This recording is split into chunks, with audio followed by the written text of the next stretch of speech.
de Médecins du Monde en France.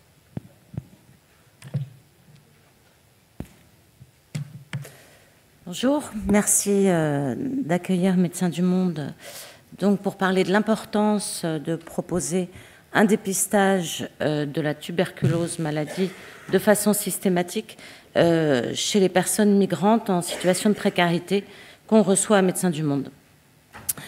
Donc, je vous parlerai brièvement de la mission France de Médecins du Monde, du problème de santé publique qui a justifié la mise en place de ce programme et du programme de prévention.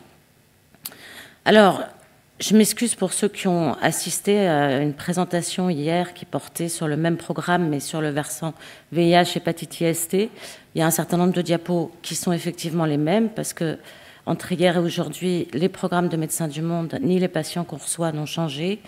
Donc, je m'excuse. Donc, Médecins du Monde, c'est en gros 68 programmes dans 37 villes.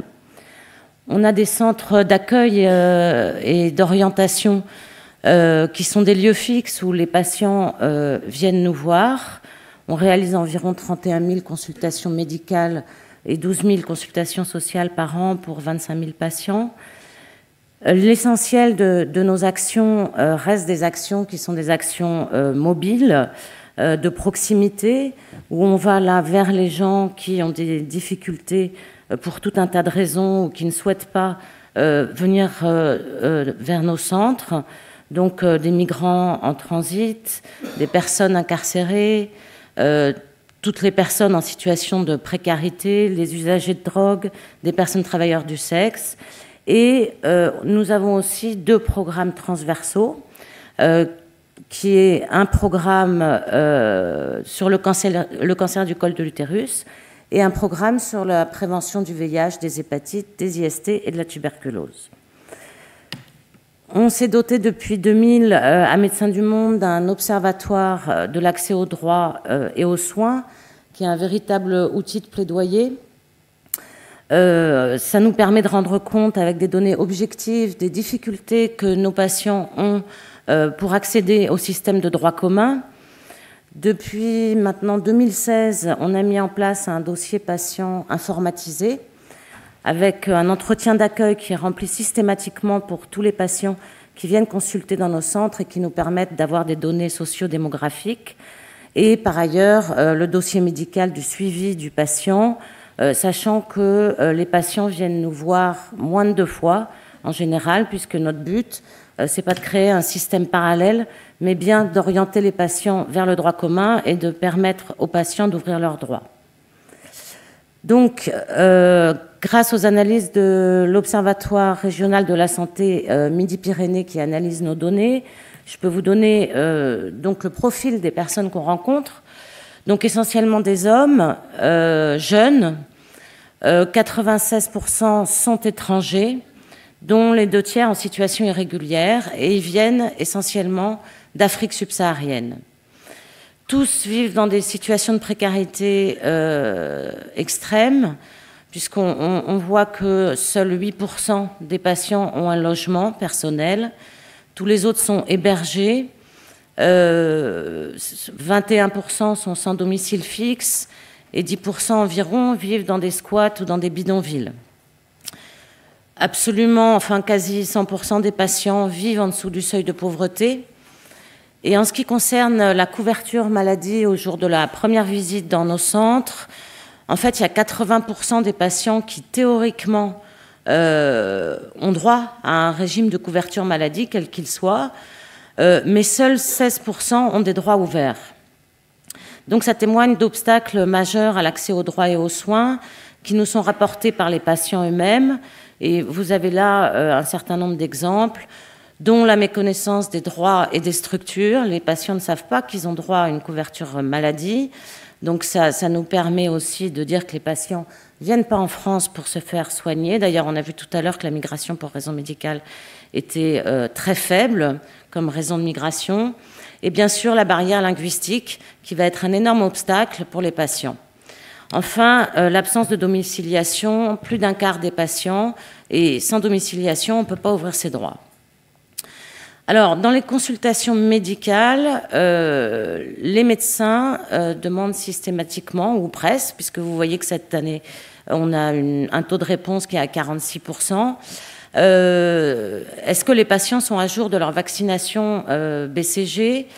Donc, on voit que les moins de 15 ans, on est à 72%. Les 15 ans ou plus, 46%.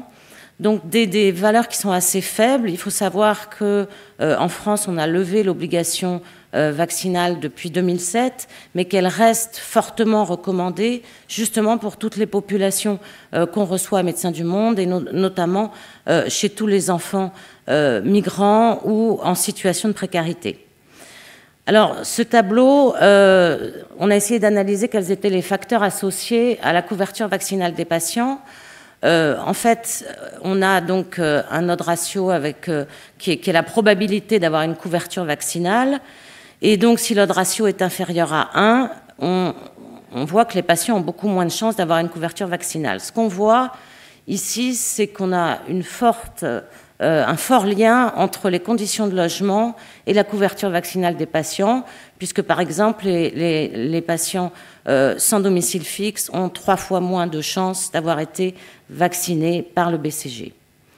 Alors là, la carte de la tuberculose donc dans le monde, vous voyez que la France se situe dans un pays, c'est un pays à faible endémicité, mais on va voir qu'il y a des grandes disparités régionales et populationnelles, et que dans certaines populations, on arrive, et notamment chez les migrants, à des incidences de tuberculose qui se situent plutôt dans ces zones-là.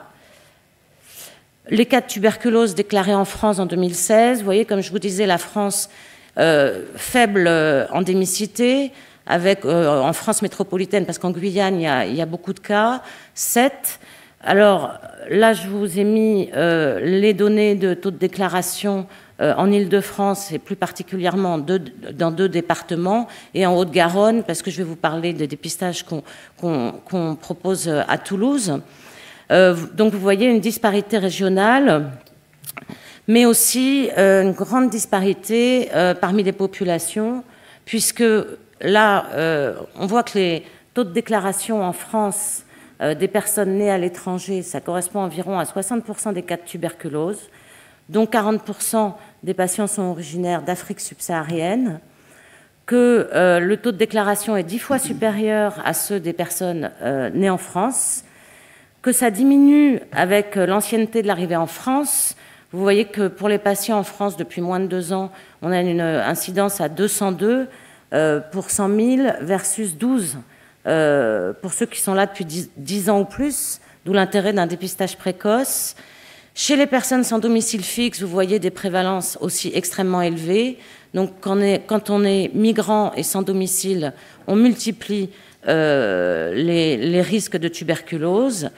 Et puis, parmi les personnes nées à l'étranger, on sait que 32% d'entre eux présentent une tuberculose comme pathologie inaugurale de sida versus 6% chez les Français. Il faut remettre ça en perspective avec le fait qu'en France, on a environ 11% de personnes qui sont immigrées, 6% d'étrangers. Donc vous voyez le poids que représente la tuberculose dans cette population en France. Donc il est nécessaire d'être vraiment proactif et de proposer des dépistages aux patients qui viennent avec une toute autre demande.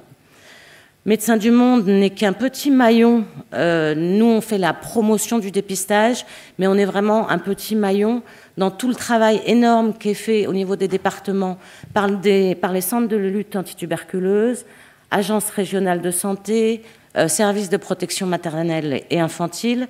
Nous, on apporte notre expertise, je dirais, sur notamment la médiation sanitaire qui permet d'amener les patients au dépistage de la tuberculose maladie. Je vous donne 2 exemples d'organisation du dépistage qu'on peut mener en Île-de-France. Au centre de soins de Paris, on va avoir une orientation des patients vers le centre de santé Edison ou Belleville, qui n'est pas loin du tout, mais malgré tout, on n'a pas un dépistage sur place. Et puis après, des patients qu'on va orienter vers la passe de l'Hôtel Dieu. Et puis au CASO de Saint-Denis, on a la chance d'avoir une unité de lieu grâce au Conseil général du 93 qui, depuis 2010, a une équipe mobile de dépistage avec un camion équipé donc d'un appareil de radiologie. Donc on oriente qui est devant le centre de soins et donc qui permet la diminution des perdus de vue. Je vous donne les résultats des dépistages qu'on a pu faire dans 3 programmes, donc 2 CASO d'Île-de-France et un programme santé proximité à Toulouse. Donc là, c'est un programme où on travaille dans les squats et les bidonvilles. Vous avez ici la file active reçue dans nos centres sur l'année, le nombre de dépistages radio, le taux de couverture de la file active en termes de dépistage, le nombre de tuberculoses confirmées et enfin le taux de rendement.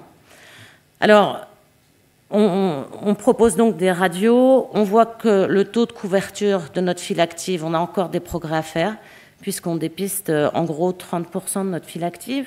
On voudrait arriver à 100%, mais il faut des ressources humaines et c'est compliqué. En ce qui concerne le taux de rendement au global, vous voyez qu'on arrive à des taux de rendement à 447 pour 100 000, sachant que je vous rappelle qu'en France, on est à 7 pour 100 000. Alors, on dit souvent qu'un dessin vaut mieux qu'un long discours. C'est juste pour vous illustrer. Vous voyez ici l'histoire d'un patient en Seine-Saint-Denis en 2016. Son parcours, les petites gouttes d'eau là, c'est expulsion d'un bidonville. Donc, cette expulsion qui a eu lieu 5 fois en l'espace de 12 mois. Un patient qui a été diagnostiqué avec une tuberculose en novembre 2015, avec donc comme conséquence des expulsions des ruptures de traitement. Rupture de traitement veut dire développement de tuberculose résistante, ce qui a été le cas. Grâce aux équipes des CLAD, des PMI, des PASS et des médiateurs de santé publique, on a pu à certains moments rétablir un lien de confiance avec le patient, renvoyer le patient vers l'hôpital Bichat et au final un lien de confiance qui a été totalement rompu. Alors on peut dire que le patient n'est pas compliant, mais je pense que c'est surtout les politiques sécuritaires qui font que les patients ne sont pas compliants et développent des tuberculoses résistantes, voire multirésistantes. En conclusion, on a vraiment une nécessité de développer en France des programmes de prévention, donc de la tuberculose, mais aussi du VIH, des hépatites, comme on en a parlé hier, dans toutes les structures qui accueillent des migrants. L'importance d'un partenariat extrêmement actif entre tous les partenaires dont je vous ai parlé, parce que ça a l'air de rien, mais monter des programmes de dépistage, par exemple, sur les bidonvilles, c'est extrêmement complexe. Parfois, on met des semaines à préparer tout ça, et puis il y a une expulsion, donc tout est mis par terre. Donc l'importance de proposer systématiquement aux migrants une radiographie pulmonaire, surtout s'ils sont en France depuis moins de 2 ans, et ça correspond à plus de 70% de nos patients. L'interprétariat et la médiation sanitaire comme un accès réel aux soins pour les patients non francophones ou en situation de précarité. Et bien évidemment, améliorer les conditions d'accueil, d'hébergement des personnes migrantes et plus particulièrement tous les déterminants de la santé, et notamment l'importance aussi de la nutrition dans le cas de la tuberculose. Et bien évidemment, comme on le répète jamais assez, lutter contre les politiques sécuritaires qui vont à l'encontre des politiques de santé publique. Et effectivement, la loi Asile et Immigration qui se profile ne va pas arranger le droit de toutes ces personnes qu'on rencontre tous les jours dans nos programmes. Je vous remercie beaucoup et je remercie toutes les équipes. Juste pour terminer, une petite photo que je n'ai pas eu le temps de flouter, mais elle ne le nécessite pas. Ça, c'est une photo qui a été prise, je pense que c'est par un des habitants de Bidonville, je ne sais plus, ou par quelqu'un de l'équipe de Médecins du Monde, lors de l'expulsion d'un squat à Pantin, un bidonville à Pantin, pardon. vous voyez qu'on prévient la préfecture qu'on a des patients malades et qu'il faudrait maintenir une stabilité du camp. Voilà parfois la réponse. Et donc, avec des masques, on n'attrape pas la tuberculose, effectivement. Voilà.